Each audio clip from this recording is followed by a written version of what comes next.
Well, I got a timer right here. Let's go. Like, will it speak? That? No, I'll just keep looking. It'll be finishing off. Let's go. I'm starting right now. There, it started. And we're already recording. It's on right now. We're good to go. Holy crap, he's right. I told you. All right, there we go. So you got to keep it down back there, right? Welcome everybody, Rob Pavach here from NoBS Photo Success and Haji from NoBsTeeVee5.mp4. Trademarked. Legit. you can't see my hat, but we're in the season. I'll go change it. I just come back from the dentist, so if I sound a little bit weird, like I'm talking really funny, it's because I got a frozen mouth. You sound like Mike Long. Mike Long. Speak English. No, he sounds much weirder than that. So, Hey, cheerio, pip pip. we got the timer going. We're gonna try and keep these under 15 minutes. Yeah, we're good to go. And I just want to talk real quick. I think this is an important topic to bring up, and it's to do with the fact that I just came back from the dentist. And we got a list here going. There it is. Yeah, I was talking to James. You know, my dentist, I photographed her wedding. She's got two babies, a boy and a girl. Both of them came on through on the baby's first year wall panel. Photographed all her staff. And I did a trade, so I do not pay for any of my dental work. I've had all my fillings removed and the new white fillings put in. I've done, I go every 6 months, no dentures, all my teeth are mine. I've had tooth extractions and other issues with my teeth. I go for cleaning every 8 months and stuff. They got awesome dental care, and I don't pay for a cent. So you were saying you do the same thing with your dentist. I haven't paid for a cent for my dentistry in probably about 3 years now, and I just had some right there. I had fillings left. So yeah, so actually I just same thing. We actually racked up a nice, not a hefty bill, but we racked up a bill over the last 2 years, 3 years, and then I just did their family portrait this past summer. And we cleaned them all out, canvases and everything, and we're back at zero now. So now I can, yeah, it's a great barter and swap, you know. Cool. When we first got married, we had a baby. Not us. No, my wife and I. And we traded daycare for a full year because I photographed the daycare owner's wedding. What else? I've actually bought aquariums and things like that on Contra. You were talking about fishing trip. I had a fishing trip out of it. You swapped photos. I did photos of the lodge, and I went out and had a free stay there and flying, yeah. And did you catch any fish? And a drive-in. What kind of questions that? Of course I caught fish. James, if in case you don't know, is the fish whisperer. Here, fishy. So you know what? If you can do it, why don't you? Right? If you can barter and swap or contra, why would you not do it? At least ask. The worst thing they can say, like I always say, the worst thing they can say, no. No. Good. You never know. So, anyways, let's move on to Tech Talk. Tech Talk. I got Tech Talk today. James, you got something techy. This is something that I broke out. I broke this sucker out a few months ago. Yeah. Actually, this is yours, not the camera. It was collecting dust in the studio. It's an actual strobo frame flash bracket. Okay, this is the Strobo Frame Pro RL. Old school. You can get it at B&H. I checked it up today. You can get it at B&H or any camera store. They go for $139. And one thing we liked about this was that, well, first of all, it got your flash off camera. Considerably high. You can adjust the angle and all that. Tell everybody why you would want to use this. Well, the thing is why I use it, or why would you want to? Well, why did you break it out? Why did you call me and say, Rob, you still? Well, I started doing. I've been doing quite a bit of event stuff for some of the commercial corporate head offices that I do the commercial work for. So I started doing like their galleries, or if they have like a ceremony or whatever, and it's a lot of PJ stuff, a lot of candid pajama stuff. Yeah. Pajamas. So I remember I wanted to get the flash off camera. You know, no red eye, give it a little bit more of a soft light. And I remember you had this. And one thing I liked about this was the fact that it switched from vertical to horizontal very, very easily without having to move the flash. You know, some of the other strobo frames you have, you got to turn the camera and the flash is up here. This way here was just quick and easy, right? $149? $139 right now, and I believe when you bought this, it was like $300. It was a heck of a lot more. And this is going back to the '90s. And back in the '90s and maybe even the '80s, it was all the rage if you had one of those. And I started using this too at the weddings for the ceremony when they were just coming down, just because it got that flash off camera, shadows were going behind, nice and soft. Here. I mean, it's totally adjustable, right? So check it out. You can make it. You can make it higher, lower. You can also adjust the angle of your flash. So I mean. It's pretty good. I don't use it a lot, but if you're looking at doing any events and stuff like that, we are always harping, get the flash off camera, get the flash off camera. You can do that Gary Fong Bong type stuff or whatever, but I still find that this thing, and it produces beautiful results. Plus you can do this. You can bounce it. Well, did you know that? Oh, no, I didn't know. Oh, my God. What was that? Wait, you just tilted up. Holy crap. It tilts up. Wow. So check it out. You can do that. You can bounce it right up, right to the ceiling. But you can also... Can't you do that with any? Yeah, you can. Yeah, okay. But you can bring it to the side. Or if you want to get real fancy, if you're in a wall like this and it's white, just throw the light behind you. Don't put it in your eye. That would be not good. Right there. So if you wanted to bounce the light back there, illuminating your subject. This would be, I plan on breaking this out, even though when I do wedding receptions and I do off-camera flash with them, I still plan on actually using this. I'm going to keep this set up so that when somebody has a, hey, get a picture of me, hey, get a picture of us with the bride, at least you're going to get some nice results. I really do like this. Again, this is the Strobel Frame Pro RL flash bracket. I'm probably personally not going to go for it myself. It's just me. I don't know why. That's why I'm borrowing yours. When I first bought it, it was all the rage. Then I quit using it, and it's obviously been sitting there. And can I just talk about one more thing? Go right ahead. But I just find it's too much, stuff. But that, to each your own, right? But I want to talk about this technique called fluffing. Fluffing. Fluffing. Somebody referred to it as fluffing. Let me tell you what fluffing means. I can tell you what I think fluffing means, but you're not going to like it. No, this is a different type of fluffing. You got to get a 70 to 200. 2.8, you just set it at 2.8. Typically I do this when I'm at a reception and I want to get candid shots. And if you had this configuration, or you could have your flash on camera, either or would work. It would probably work a little bit better with one of these. 70 to 200, so you're going to shoot at 200, 2.8, about 2 to 4,000 ISO.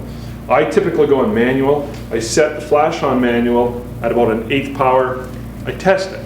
So I'll see where the ceiling is in the hall. If it's dark ceiling, I'm in trouble. If it's a lighter ceiling, I'm okay. So I'm going to take this light and I'm going to throw it way up into the ceiling because they're usually very high. And then it's just going to fluff the whole scene. But it's usually not powerful enough. That's why you need to go at 2.8 and you have to go to higher ISO. Try it. Just try it. Get that light way up there, hit the ceiling, 200, zoom in and look around.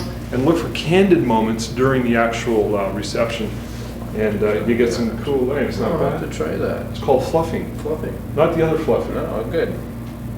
Try it. So I'll try that fluffing. So, but yeah, that's cool. So that's Tech Talk for today. I'm glad you're putting that sucker to use, and I'm glad they've come down in price for those of you who want to. You know what? It pays for itself. If I was to actually buy it, it pays for itself with the first hour of the gig. Well, you do a lot more of those gigs than I do now. I never used to, but I do now. He's Mr. Commercial, big-time industrial mining photographer. He's got these big accounts, right? And more to come. More to come. More to come. Which will be in the future NoBsTeeVs, because I got some new marketing materials and stuff like that to show what I'm actually going to do. More to come on that one. All right, what do you got? I want to talk about selling, but I just want to mention one thing. It's Christmas time, in case you didn't know. Candy cane? Candy cane. Oh, I don't want a broken one, though. Sorry. Hence our funky hats, right? We'll be wearing these for the next few weeks. We'll wear them each episode for Christmas. We just picked up a big box of candy canes that we give out to all the kids in the studio. Just want to bring that up. When people go in your studio, get with the season. We have a nice big see-through jar, so the kids get excited. The parents are like, more sugar. But, and that just leads me to think about, what time we got anyways? We only had 8 minutes. 9 minutes. All right, cool. Well, we got about 4, 5, 6 more minutes left. All right. People come into our studio. There's a fireplace lit up. It's warm. It's cozy. The colors are warm. It smells because we have that Scentsy. You use Scentsy? Scentsy, cinnamon, and there's nice music playing in the background. Not Scentsy. So I get music. We were just talking about this a minute ago. We use Tuna Radio. I used to use Iceberg, but I found it hung up every once in a while, so I switched to Tuna Radio. That's an internet radio, right? Internet radio. You search the category, and I go to chill, which is one category of chill music, and there's new age music, and there's some really cool stuff. Try it out. No. Iceberg Radio is the other one. I used Iceberg Radio, but I found out very quickly, do not put death metal on when you have a baby second to you. Anyways, yeah, so cool. When they come into our studio, it's got the Christmas theme You're just kind going of on. pleasing to the whole environment again, right? As soon as they come in, visual, smell, the sound, the whole Taste. and of course you want to be inviting, you want to smile and welcome people. So let me talk about selling. It's going to be the final point, and then we're going to close off this episode. This kind of occurred to me because I think it's a really, really good selling technique. Selling, by the way, is one of the major components to marketing. Very, very important. It's like talking about lighting. Where do you start? There's so many components to selling, and just like there is to lighting, and it's a skill set. Okay, so if you think that you can't sell, you just haven't got enough experience at it yet. But you can learn to become better at it. Let me show you a technique that I think is amazing. You might have heard it before. Sell using stories. Stories is a very, very important technique that you can use. Either getting them to tell their story to you, where it'll help you connect with your clients, or you can tell them stories. Now what I do, and you can apply this to any area of portraiture, by the way, babies, children, families, mining, doesn't matter. People all resonate to stories. But the examples I want to show you today have to do with weddings. So when my couple comes in, I have a stack of prints here. Just take it off and we can put them on the ground. Sure. Okay. Keep talking. Take it off. I'm going to take this off and we're going to get a good shot of Oh, I this. see what you're doing. This is cool. So what I do in my studio is when I'm interviewing a client, a couple of, a bride and a groom, or wedding shopping, I make it look random, but it's planned, okay? So I have this stack in the back. I go, just a minute, I wanted to show you some pictures. And I come out, it's very casual, and on the coffee table, I pull out this stack of images, and I want to say, look, the reason for bringing them out is sometimes I'll say, the files that you are getting, which I include files in all my wedding packages, and that's the only time I include files. And I built it into the price, by the way, but that's another debate for another day. I say, in case you're worried about the file sizes, because they're like 2-3 megabytes, which they'll go 30 inches easy. So my excuse is I'm saying, look at the quality of these images. So I'll pull these out, but I'll tell a story behind each image. And as soon as I start telling the story, they're like, what time is it? 2 minutes left. 3 minutes. 3. Oh, we're doing good. Tell us some stories, Rob. So a story is like, stories are very easy and very light and very fast. Now, if the bride and groom that are getting married, or if they're getting married at a certain area and or church or part of town or whatever, and I've got images that are at that place, I'll pull those to the front and I'll tell stories, and they'll get doubly excited because, wow, that's where we're getting married. Swipe.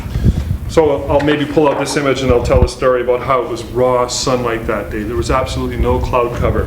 And in the bride's backyard, there was a garden that they planted for years and years and years. And that was where the bride and groom got married, was in the backyard. Nice. Still managed to get some nice images. The flowers all had meaning. These are all parts of the wedding day experience. So I'll tell the story about this couple.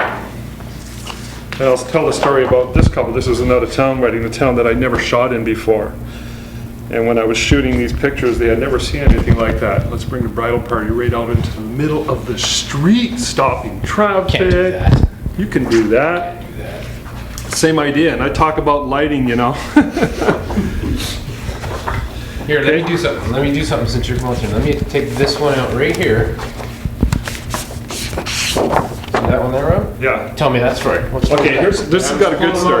I'm random here. So there you go. Tell me a story. So this is a dam where the bride's brother used to go, and they actually lived near this area, and it was halfway between the church and the hall, and we planned to stop there to take some pictures. Now it was about a half-a-mile hike in, so we had to plan for it. So we decided to do all the formal pictures of the parents and family later, so we can get to the dam first. Now what was cool about this was the bride had a Velcro dress. She could take Velcro. She could take off the lower part of her dress, and she had camo capris on. That's handy for the wedding night. It was the coolest thing. What? That's handy for the wedding night. That's handy for the wedding night. But anyways, we went there at this dam, which was off the main artery, a little bit of a walk in, and some of the graffiti that her brother had painted. That's the story behind that. You tell these stories and they love it. And this one here is just a traditional shot, very romantic, and is taken at Science North. And people look at that and they go, oh, that place looks good. Here's a story of a candlelight ceremony. This was like 4,000 ISO. I may not mention that, but I'll talk about the fact that it was candles only, and that's the bride's grandparents. Yada yada yada. And then I'll talk about kids, the details like shoes. A happy place for a girl is her shoes. And every image has got a story. So I'll just talk about them over and over. Did you drop them on the floor like this one? No, I don't drop them on the floor. You know, but every time I show them a different image, they're listening intently. It's really deepening the connection with them, and it's also giving me credibility because now they're seeing the diversity with which I'm able to apply to their wedding day. So cool. Use stories, man. It doesn't matter what kind of photography you're trying to sell, just use stories to the best of your ability. And that's all I got to say about that. That's all I gotta say? That's all I got to say about That's good for this episode. We're out of here. All right, folks. See y'all later. See you next week. You can't see me. See you next week.